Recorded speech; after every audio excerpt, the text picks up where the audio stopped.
All right, man. Welcome to Influencers on the Run. You are a requested guest. And I will say is I think so far in Influencers on the Run, I've done a lot of research. I've watched at least 75% of all the shows you were on. Okay, so it took us a while. I think about a week and a half ago, a lady, she invited me out, she got me some gelato and some coffee. She said I was an expensive date, and she said that I have to get you on this show. Okay. And we are in the Middle East here. Okay. We're in the Middle East. Just to let you know. And I was like, okay. So I went, I said, let me see who this man is. Let me see who this person is. I say, okay. He's the author of a book. Okay. And so I went through everything I could to, get an understanding of what you allow the world to see. Mm. Okay. Mhm. So, how are you doing today? And how do I pronounce your name? My name is Colby, Colby. Okay. I want to first say, that's a great introduction. It's a real honor and it's a pleasure to be here, especially since the request. That's so amazing. I've never, in the short time I've been doing this, I've had that. So, really a pleasure to join you, Hamidou. I hope I'm saying your name right. Yes. Thank you Yes. for thank you for having me on.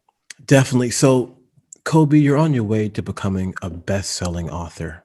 People all over the world have read your book, and since as of last year, you've been on a virtual press tour, so to speak. Mhm. Okay. Yes. So let's talk about that for Sure. firstly, Sure. I also want to say is that for anybody who really wants to go and check out the curveball, definitely go do it. But this episode, we're really gonna not really focus too much on your book because I feel like a lot of shows really went in depth in and did that. So we're Yeah. just gonna have a conversation with you, I'd love to. I think that's great. I think that's Okay. great.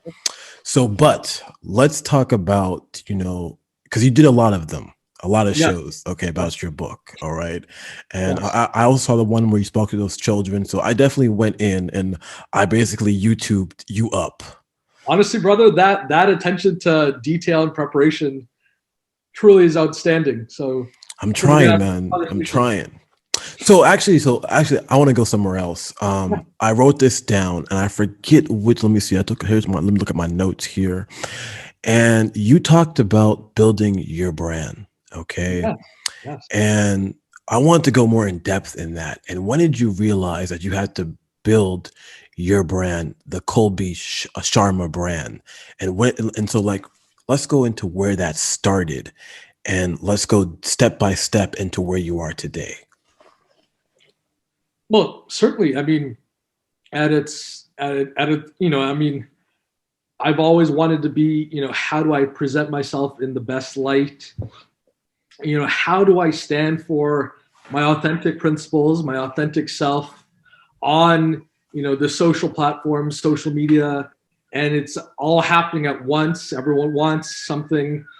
And I was like, okay, how do I position myself effectively and accordingly, based on my characteristics and what the book really stands to represent, and me as a first time law graduate come author as well. So um, I think it was a really conscious effort to be like, okay, so here's who I am, and here's what I want to do.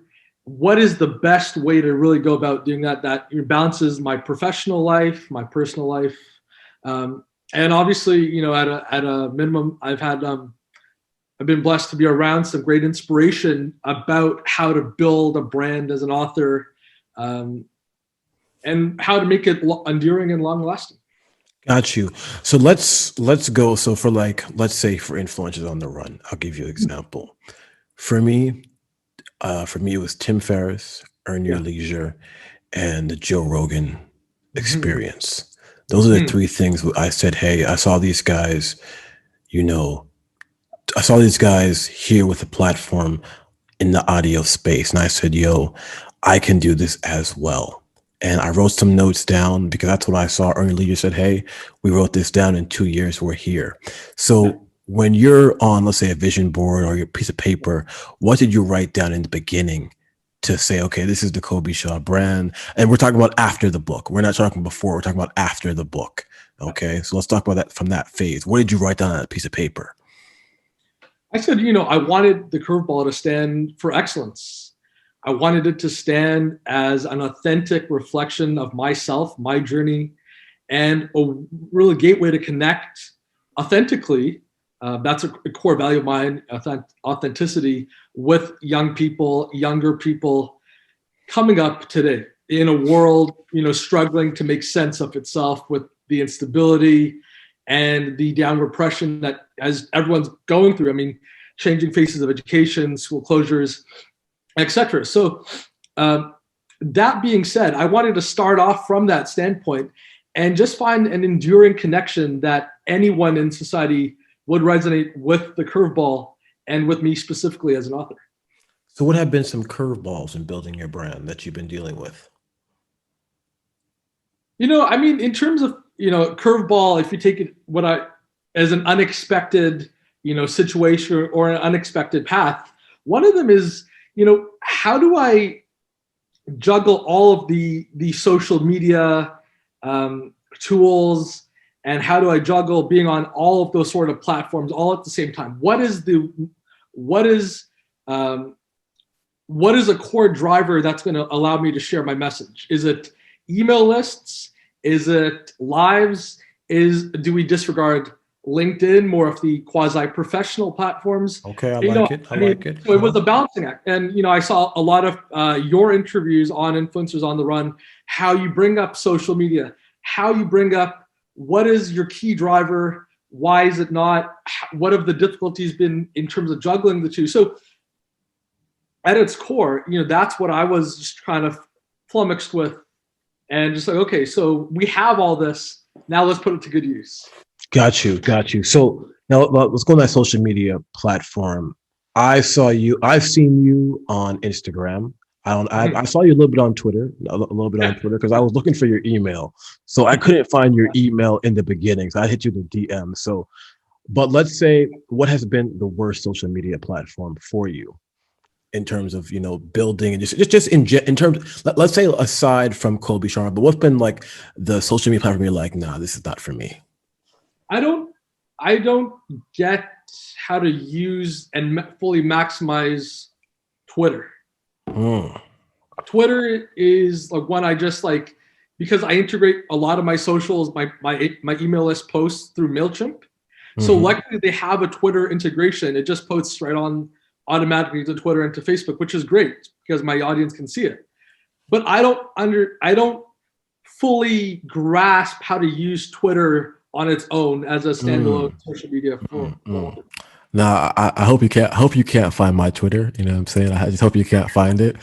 I feel like, for me, I feel like Twitter has always been just like, say what's on your mind about something, but that's just for you privately. When we spoke to Nadira P, she said like Twitter is her thoughts that the world is not supposed to engage in. Sure. And so I think that's how like I have used Twitter. I mean, I think Twitter, it depends where you are in the world. The Middle East loves Twitter. Like, really? Okay. Like they use. So I think it depends really where you are in the world and what you have. So after that, after Twitter, what would be the second social media platform that you're like, I'm having some difficulty with after Twitter? I think that's probably the only one. Got you. I post like sparingly on LinkedIn. I adore Instagram because I feel Twitter really limits you, like the character limit. You really can't have like a fully coherent post for whatever reason. So I love Instagram. I love its functionalities. Facebook. I love. I do a lot of IG lives on my personal the Curveball page. So yeah, let's talk LinkedIn. Because I mean, LinkedIn is I would say a social media platform that not many people know how to leverage. And I wouldn't say it's quite difficult. It's like, let's say Twitter is for the regular kids, and then LinkedIn is for the law students. So how no offense to anybody out there, you know what I'm saying? I don't mean to offend anybody, but let's get an analogy. So how, because you say you use LinkedIn. So for someone, let's say me, okay, who's with the regular kids, walk me through your LinkedIn situation, using LinkedIn for your brand, for in general, and let's go from there.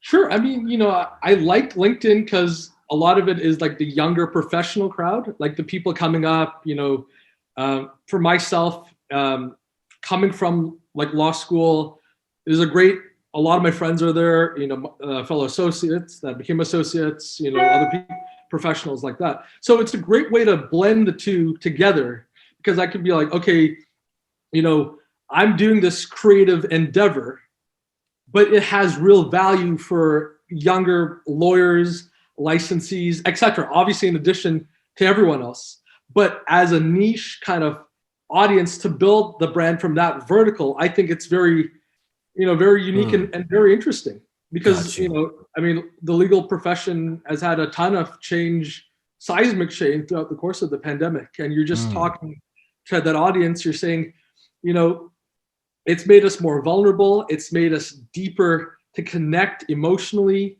It's taught us how do we amplify resiliency in the course of great change. It's forced us to do all sorts of things. So it's a great way as an up and coming author to branch out to. Got you. What do you think about Clubhouse? Honestly, someone else was recommending it to me today, and he said it's super dope. Like, it's like the Zoom without video, which is an interesting analogy. I said, yeah. So I would love to check it out. I think I'm going to sign up tonight. Okay. But it's really like, sorry to interrupt, but he said it's up and coming. It's new right now. It just like it's having its big moment. So you should really get on that and probably do some events through that. I will say my mother my mother told me 2 months ago about it, and I was like, oh, old people, you know what I'm saying? I was like, oh, old people in this situation, right? So I was a bit late, but shouts out to moms. And I really saw, like, for me at the beginning, I feel that it's for a lot of people who are in their 30s. I mean, that's who I really see. A lot of people who are in their 30s and up. I'm not saying young people on there, but the audience that I have been seeing mostly have been people in their 30s and up, and who have been in their field for at least 7+ years, let's say. And definitely, your friend made a pretty good analogy, to be honest with you. Zoom with no video. I like that. I was gonna say something different, but I definitely like that. How would you describe it? I would say it's basically a lot like a live podcast. Basically, I mean, that's how I would say it as well. It's like a live show. It could be a live show. I feel that a lot of people are really like the bios are too long. Like, people are just out there flexing the bios like crazy. Right now, I'm in there very incognito, so I have no bio, no Instagram, and I think that kind of helps with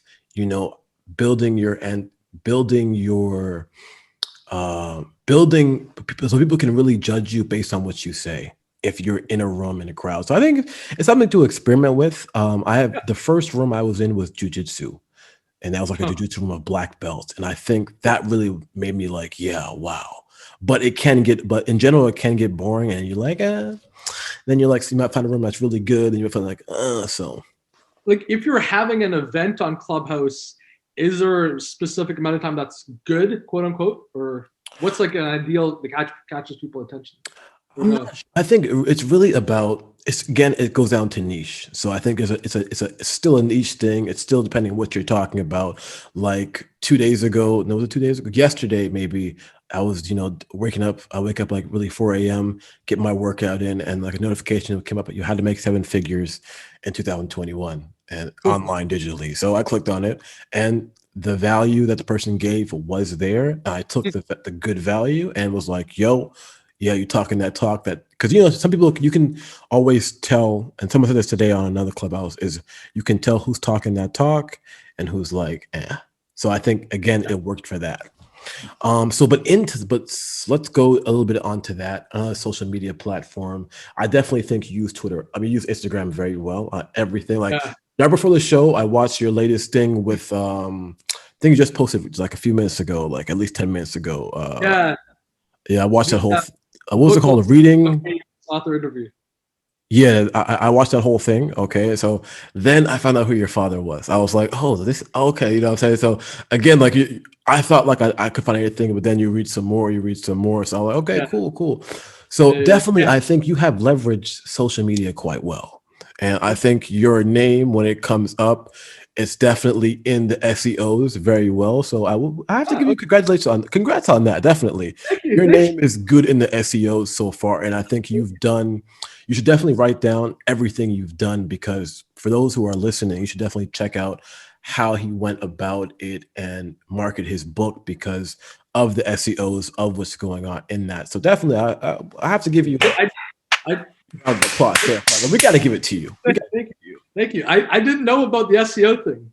you know, I mean, of course, because like you're on different platforms around the Yeah. world. So Yeah. your name on a platform around the world is building. But we're gonna get into that now. So Mhm. as you've done and been and continue to on this virtual press release, okay, or press tour, Yeah. how has it negatively hit you firstly? Has there been any negative blowback of doing these uh let's say book tours virtually? Well, the only negative being, I can't do it much in person right now. But, honestly, I mean, I started with this idea more than 4 years ago. I was a first year law student, just came home, and to see where it's gotten so far, to see the responses it's gotten, to see the positive reactions has just been absolutely grateful. Like absolutely grateful. I mean, I don't think there's really anyone that's reacted in a negative way on it. I mean, um, Got you. Let's now, okay, so from that, okay, you said you study law, yeah. and so that's one income stream. And now you're moving into the passive income stream. So was that an intention as well as because you said, okay, yes, you made the book for a specific reason, but was another reason as well, let's say a secondary, third reason was to get into the passive income world? It was nothing really to do with like how to generate income. It was just my passion. I've always been more of the creative side of my brain versus like the logical, that kind of side. um, I've always loved drawing as a kid, so I really wanted to do something that really expressed me authentically and like natively. I mean, I Mm, went through my own personal moment of adversity. So I love the quote that what's most personal is also what's most universal. It hmm. allows you to connect so well to others because guaranteed other people are going through it right now. Got And you. we're in a present moment that so many people need these great tools and this great inspiration. So I really wanted to do something that expressed me creatively and express that I could do I thought to my fullest potential. Got Um, you. and So I don't practice law So, now. do you feel that law was, constraining your creative side? Well, I think it was just going through the motions, just going through the process. I mean, Mm, I've had a great education. The law degree gave me a great education in terms of how to go about thinking things, how to go about like tactically going and mm, negotiating, etc. Great knowledge. mm. Um, but I've always been more drawn towards this side, this kind of work. Got you. Got you. So Writing, let's drawing. got you.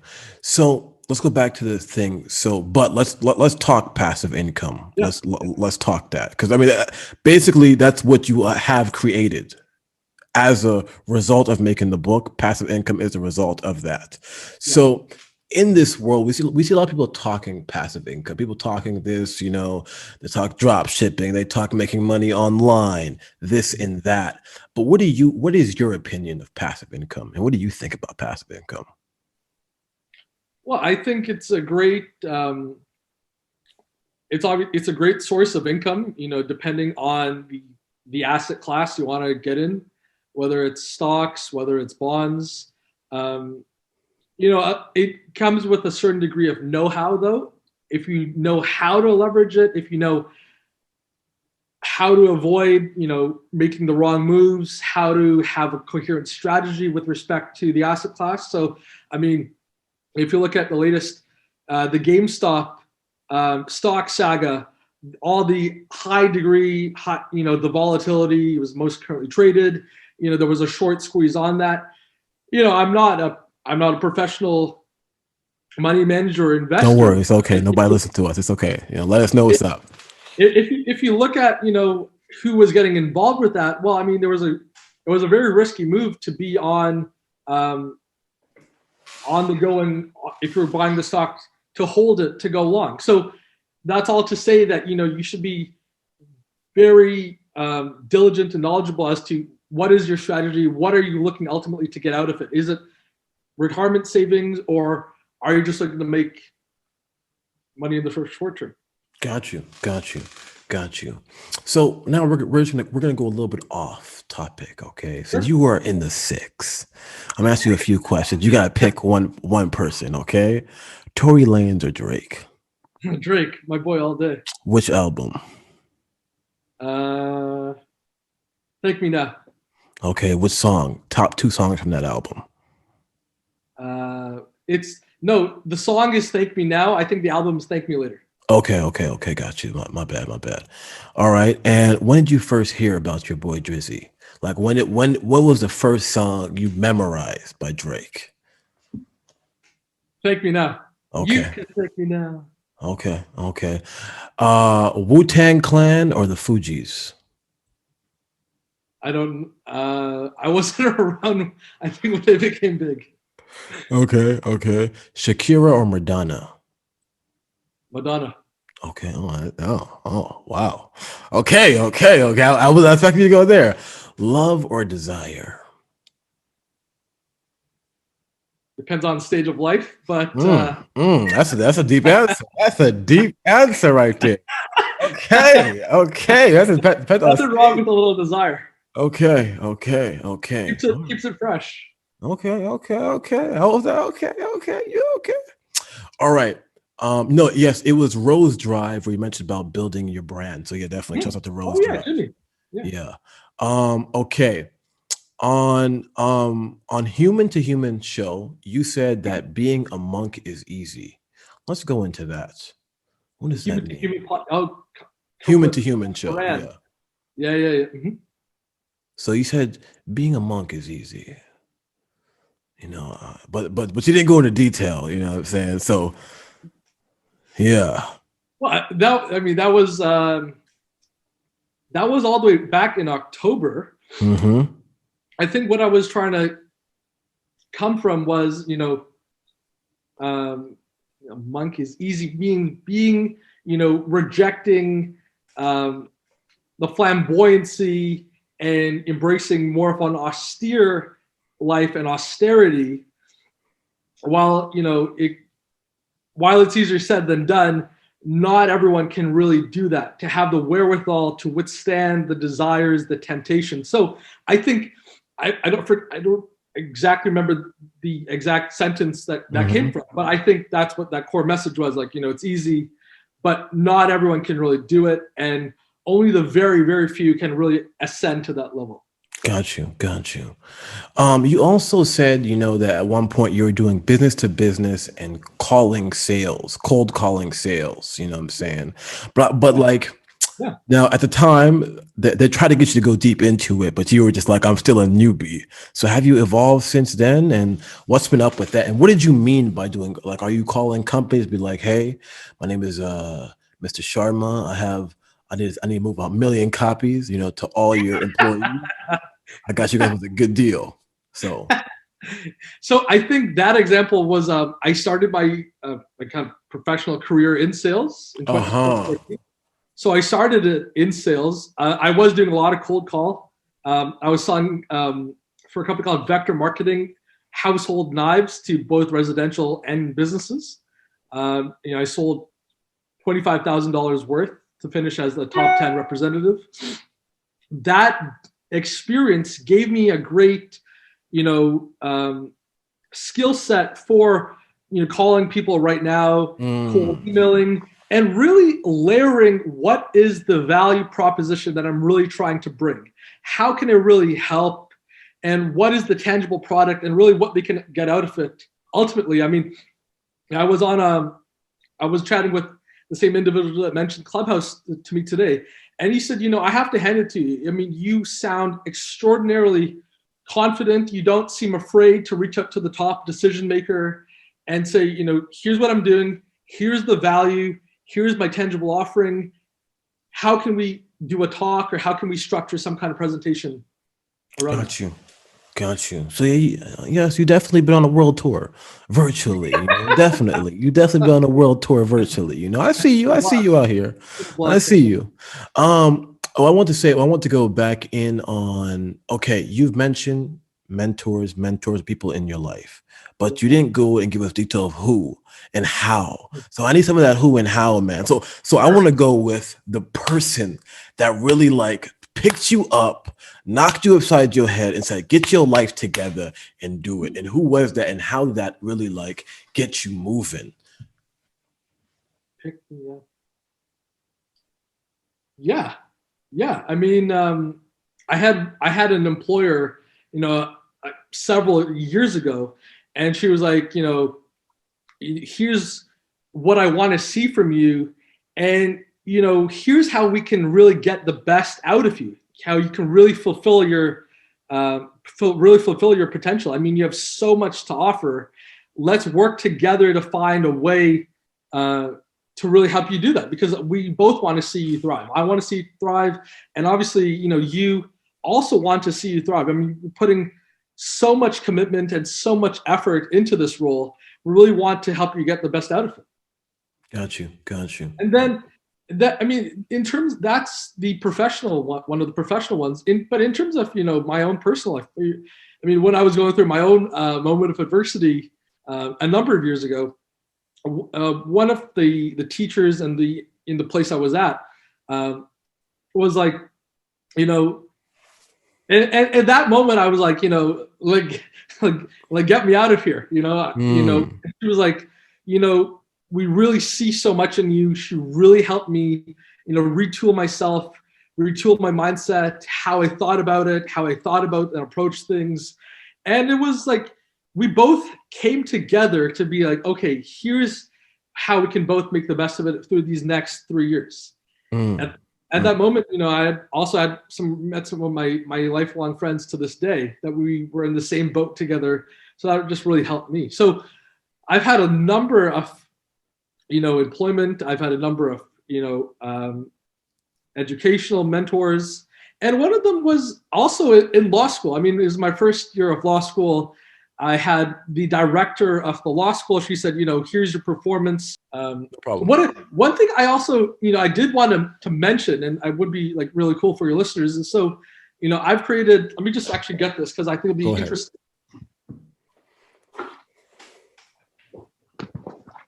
So I've created like custom artwork based off characters from the curveball. So really what we're trying to do is we're trying to do, if people buy a package of books, 10 or more, I will throw in a free signed piece of artwork and I'll send it to wherever you are in the world. So that's something else that we're just trying to do just to get awareness out.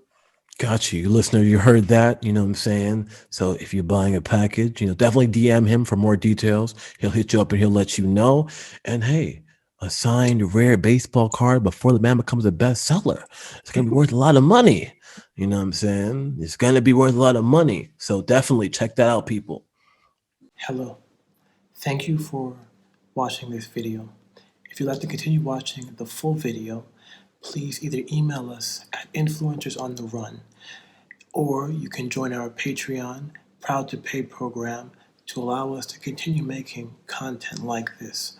Or if not, you can go in the link below and there will be a link to listen to the full conversation via audio. Thank you very much. I'd love to hear what you'd like to say about this in the comments section. And hey, influencers on the run.